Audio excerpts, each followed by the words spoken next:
Marvel Studios and Sony have allegedly reached a deal where Sony is going to allow Marvel and their upcoming Spider-Man films to include villains that Sony previously embargoed for their own standalone projects and or potential spin-offs and, I don't know, mega events. So yeah, according to this report, the Green Goblin is coming to the MCU, and this will be a new version, not the one we've seen already.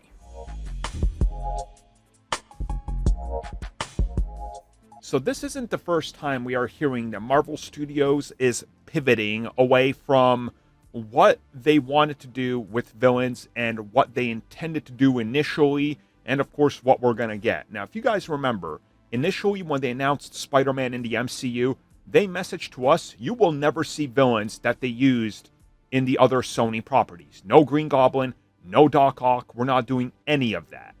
Eventually, that would all change when a new deal was put together, and, well, we got the multiverse. So, in a way, they technically used those same villains, but it's literally the same villains, not new ones.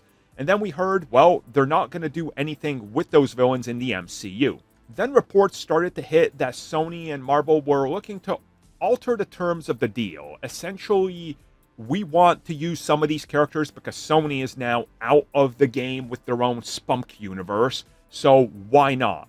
And post Secret Wars, when they reshape the MCU and start anew, technically, even though it's a continuity, but it'll be a soft reboot, allegedly a new deal has been struck, and going forward, Sony will be introducing and allowing Marvel to introduce villains that have been used before, although obviously new versions of them. And apparently, Green Goblin is at the forefront. Once Secret Wars is over and once Spider-Man Brand New Day is over, expect to see a new version of Norman Osborn and the Green Goblin in the MCU, possibly in the 5th or 6th film.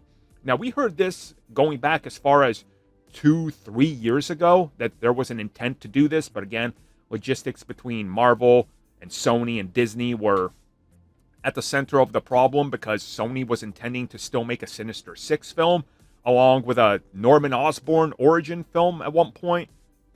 Well, okay, I'm not sure if that info got out there, but I was told personally that that was a thing, so who knows, who cares? It doesn't matter now. Whatever the case is, yeah, look, it makes sense. Once you soft reboot the MCU and things are sort of restored into a sacred timeline, the world can be different. You can show that the universe has sort of amalgamated into one, and now there's unexpected elements. So whereas before Norman Osborn looked for himself and he didn't exist, now Norman Osborn can exist. And you explain that through simply the time ripples and things that spun off because, hey, the Spider-Man Raimi films are a spin-off of the Sacred Timeline when Kang and Sylvie messed up the timeline. So it all just folds back in, and now Norman does have to exist, and he's put back in. It works, and I think that the best course of action is to mix new villains and old villains and just move forward, because I would love to see MCU's version of Doc Ock. Who is that character? Or what's their version of Sandman like? And even the Lizard. Maybe finally, with the snout and all, would be really, really nice. And no, I'm never going to get off the snout train. Snout or nothing.